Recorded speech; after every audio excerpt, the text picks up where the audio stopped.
Jamal Niaz here with the main man, Joseph Parker. Biggest fight of the year in boxing. Undisputed heavyweight title fight. The first ever time we're seeing that in the UK. Daniel Dubois and Usyk, two guys you want to get your hands on. First of all, what's a week like this like for you? Because you're itching to get in there. You're itching to be involved. I remember last time we spoke, it was the Joshua Dubois fight week. And you said the same thing. You said, listen, I want to be fighting the winner. You know you can beat both of these guys.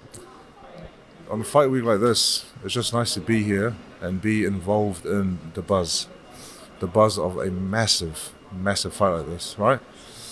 How many people? 90,000 people might be there at this fight. Sell out. So you're going to have this undisputed unification bout here in England. You're going to have all these people show up, and then for us, it's just nice to be here.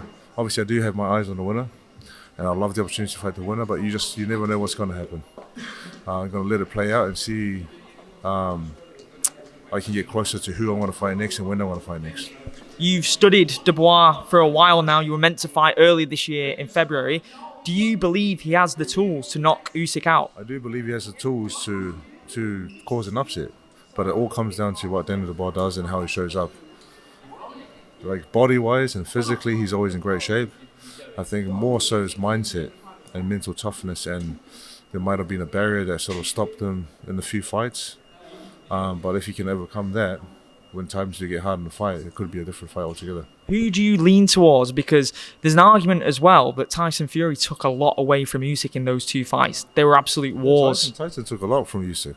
They're saying that Usyk is he's a great athlete who looks after himself and trains very, I don't know, all the training that I heard him talk about is very planned out and structured, you know, and it could that could be something that maybe gives him a bit more, I don't know, youthfulness. You know, having structured training that you're not smashing yourself every day, day in and day out, you know. Everything's all planned out, and that could be the reason why he still feels like he's got a lot to give. From your perspective, obviously heading into this, the talk was you fighting the winner. But now Tyson Fury's thrown himself back into the mix. He announced a date of April next year to fight Usyk. Obviously, he's presumptuous that Usyk will win that fight, whether it's mind games. If Tyson goes next, he's your friend, he's your brother, you've trained together and got to know each other for a long time, where would that leave you? I mean, you're willing to fight anyone, but at the same time, you're the number one guy. You should be fighting for the undisputed world title. Listen, if he decides to come back, Tyson can do whatever he wants to do. He's boxing is his life, and he's given a lot to boxing, but also boxing's given a lot to him. So if he does decide to come back, I'm always supportive of what he does. He's always been supportive of me and looked after me. Where does it leave me? I don't know. Just give me the title fight as soon as possible. When we talk about that, something popped into my head in terms of a name. Not necessarily someone who is around your level at the moment, but do you know what I'm going to say? No. Anthony Joshua. Anthony Joshua is always going to be a good fight. He brings a lot of attention. He brings a big crowd. He brings excitement.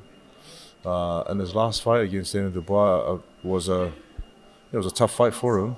But he's always, if he's motivated and if he still wants to do it and he still thinks he's got a lot to give, then by all means he should continue on. And it'll be nice if we could lock a fight in. So you would accept that if that was offered? Yeah, listen, Joshua, Usyk, Dubois, there's Caballero, these are the top fights. Well, I saw you with Caballero downstairs before, right? Caballero was a great guy and a great fighter, and to share the ring with someone like him will be amazing. You know, we've both done it very well, and we're both aiming to be champion of the world.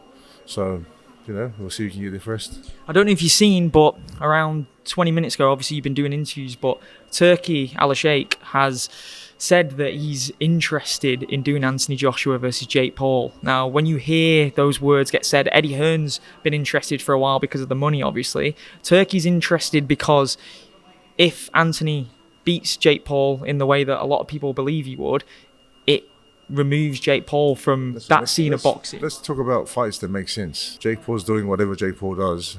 If Joshua's serious about wanting to stay in boxing, then fight good, real fights. If that's what you want to do. I mean, if you want to go down this other road and do this, then that's by all means do it. But it's a different journey and it's a different pathway. I think as fighters who've been in the game for a long time, I want real fights. If I was given the opportunity to fight Jake Paul, would I take it? No. Not even for the money, no. No, like I want to be champion of the world. That's my goal, and that's what I'm gonna aim to achieve. 100%. Final one. When you mentioned the names there, you mentioned Usyk, Dubois, Kabiel, AJ. When you mention those names, when you look at what they've been doing recently, you look at them and think, I would be able to knock all of those guys out. You're in the peak of your powers right now. When we look at that picture of us two back in 2017, you was coming up. You had no facial hair. Yeah. True. You had a little bit. I was still going strong, to be honest. But you was becoming the talk of the town at that point. I remember you were getting a real buzz back in like 2014. Since then, there's been a lot of ups and downs. There's a lot of been highs and lows, and it's been a good long journey, but a good learning journey, you know. And where I am now, I'm very happy. I'm very content. I love training. I love life. I love boxing. I love my family. I have the best balance.